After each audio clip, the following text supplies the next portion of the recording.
मदरसे को लेकर काफी इस समय मदरसे तो होने नहीं चाहिए, मदरसे तो होने नहीं चाहिए। जितने भी मदरसे हैं उन्हें बारूद से उड़ा देना चाहिए। और जैसे चीन करता है ना, मदरसे के सारे विद्यार्थियों को ऐसे शिविरों में भेज दिया जाना चाहिए जहां से उनके दिमाग में से कुरान नाम का वायरस निकाला जा सके। एएमयू में 2 हिंदू टीचर जो है अमेरिका में सदस्य बने, एक महिला जो है वहाँ पे अध्यक्ष है, लेकिन वहाँ वीसी ने जो है वो चुनाव स्थगित कर दिया। क्या कहना है? देखिए, ये सारी दुनिया इस्लाम को जानती है और ये तो इस्लाम का सबसे बड़ा गढ़ है। ये वो गढ़ है जहां से जो है भारत का विभाजन की नींव रखी गई थी। तो इनके बारे में मैं बोलूं, ये सही नहीं है। जो हाल मदरसों का, इसको भी बिल्कुल उड़ा देना चाहिए। इसमें से जितने भी लोग इसमें रहते हैं उन्हें डिटेंशन सेंटर में भेज के, जहां उनके दिमाग का इलाज हो सके, वहां भेज के इस पूरी बिल्डिंग को ध्वस्त कर देना चाहिए, बमों से उड़ा देना चाहिए। कई मुकदमे आपके लगे हैं, लगते रहते हैं, क्योंकि हम सच बोलते हैं तो मुकदमे लगते रहते हैं। आज भी बोला, हो सकता है इसमें भी कोई मुकदमा लग जाए। सरकार से कोई मदद नहीं मिलती है। देखिए, सरकार की मदद की साधुओं को क्या जरूरत है? हम तो साधु हैं, हम जेल में भी ऐसे हैं, यहाँ भी ऐसे ही, हमें क्या फर्क पड़ने वाला है? हमें किसी सरकार से मदद की जरूरत नहीं है। अगर हम सरकार से कोई मदद मांगते हैं तो समाज के लिए मांगते हैं, अपने लिए हमें किसी सरकार की किसी मदद की कोई जरूरत नहीं है। ज्ञानपीठ के लिए क्या जो ज्ञानवापी मस्जिद है उसको लेकर के? वो मस्जिद नहीं है, वो तो मंदिर है, वो तो मंदिर है। और हिंदू समाज जागृत हो गया, जल्दी ही हिंदू समाज के पास वापस होगा। मैं तो कहता हूँ हमें मक्केश्वर महादेव पे मेहनत करनी चाहिए। हमें सारी मेहनत मक्केश्वर महादेव के लिए करनी चाहिए। मक्केश्वर महादेव हमारे पास आए, हमें इसके लिए पूरी जान लगानी चाहिए। केवल ज्ञान व्यापी को लेकर क्या होगा? मक्केश्वर महादेव हमारे पास होने चाहिए। पूरी दुनिया में जहाँ भी मंदिरों को तोड़कर मस्जिदें बनाई गई हैं, वो सारे स्थान हमारे वापस आने चाहिए। यही धर्म है, यही मानवता है, और इसके लिए जो भी कुछ करना हो वो करा जाना चाहिए। आगे क्या प्लानिंग है सर आपकी? देखिए, आगे प्लानिंग जो माँ और महादेव चाहे, हम लोग तो लगे रहेंगे अपने धर्म के लिए। रास्ता बनाने का काम माँ और महादेव का है। हम लोग हर तरह से अपने धर्म की लड़ाई लड़ेंगे और धर्म के लिए लड़ते हुए मारे जाएंगे। उत्तर प्रदेश में अपराध बढ़ रहा है, लखीमपुर खीरी की घटना को लेकर वो अपराध नहीं है। लखीमपुर खीरी में जो हुआ उसे अपराध मत कहिए, वो इस्लाम का जिहाद है। वो जिहादियों ने करा है जो पिछले 1400 साल। अस्सलामु अलैकुम वरहमतुल्लाहि वबरकातुहू। नाज़रीन, इस्तक़बाल है आपका हमारे चैनल पर।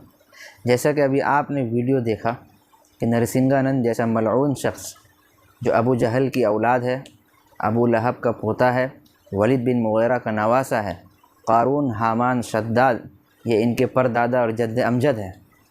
इनकी नस्ल से ये एक गंदा कीड़ा अभी हिंदुस्तान में मौजूद है। इसने एक अपना बयान दिया है कि तमाम मदारिस को बम बारूद से उड़ा दिया जाए ताकि इसमें पढ़ने वाले जितने तलबा हैं उनके जहन से कुरान जैसा एक वायरस निकल जाए। नाउज़ु बिल्लाहि मिन ज़ालिक।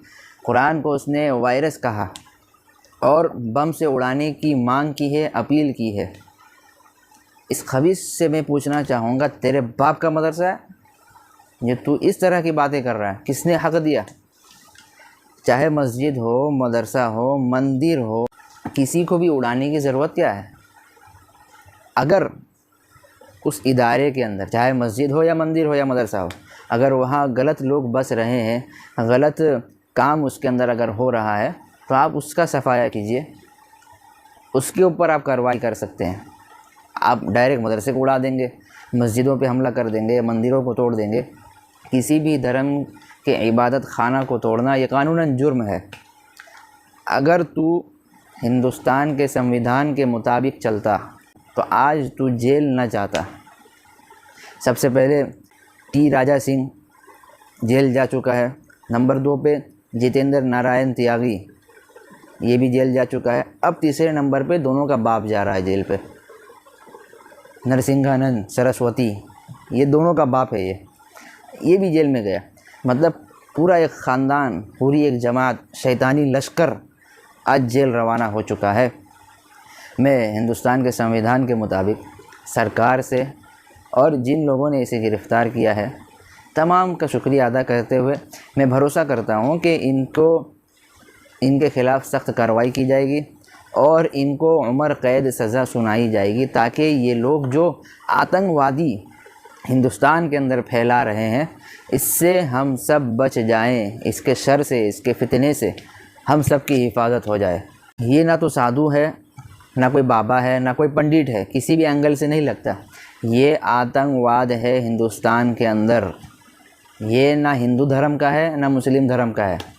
इसे जहाँ अच्छा लगता है या वो वहाँ मुँह मारता है, ऐसा है ये। लिहाजा इन लोगों का सफाया हिंदुस्तान से बिल्कुल होना चाहिए।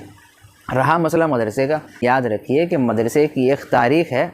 इसी मदरसे में पढ़ने वाले जो उलमा, जो लोग और जो तलबा निकले हैं, उन्होंने इस हिंदुस्तान को आज़ाद कराया है। ये बात आपको मानना होगा और पूरी दुनिया जानती है और सब ने तस्लीम भी किया है कि हिंदुस्तान को जो आज़ाद कराया है, ये सिर्फ़ आपके लोगों ने नहीं कराया, बल्कि हमारे उलमा और इन्हीं देवबंद में बैठकर और इन्हीं मदारिस में बैठकर अल्लाह और उसके रसूल की किताबें पढ़ने वाले लोगों ने अंग्रेज़ का ख़ात्मा इस हिंदुस्तान से किया है। ये बात आप भी जानते हैं, हम भी जानते हैं और इसे तस्लीम करना होगा। तो इनकी देन है और इनका एक बड़ा एहसान है। तो अगर हम मदारिस के ख़िलाफ़ इस तरह की बातें करेंगे तो अल्लाह ताला हमारे ऊपर कोई ऐसा एक अज़ाब मुसल्लत कर देगा, जैसा कि अज़ाब इन तीनों के ऊपर आया हुआ है। त्यागी के ऊपर भी है और नरसिंहानंद के ऊपर भी आया हुआ है और राजा सिंह के ऊपर भी। इनके ऊपर अल्लाह का एक बहुत बड़ा अज़ाब आया है। इसके जैसे जितने भी कीड़े आएंगे सबका सफाया इंशाअल्लाह हम करेंगे और करते थे, करेंगे और करते भी रहेंगे आगे। जैसा कि आपको मालूम है, बारिश के मौसम में कीड़े सब घरों में घुसते हैं, अपने अपने मकान छोड़ के दूसरों के मकान पे वो टांग लड़ाते हैं। तो इसी तरह ये बारिश के 3 कीड़े हैं, एक राजा सिंह, जितेंद्र नारायण त्यागी और एक नरसिंहानंद सरस्वती। ये तीनों कीड़े बारिश के मौसम में निकले थे। अब चूँकि बारिश का मौसम ख़त्म हो रहा है तो ये तीनों कीड़े अपने अपने बिलों में जा रहे हैं, यानी ये जेल की हवा खाने जा रहे हैं। अब इनको हिंदुस्तान की हवा पसंद नहीं आ रही है, हिंदुस्तान के जेल की हवा इन्हें अब पसंद आ रही है।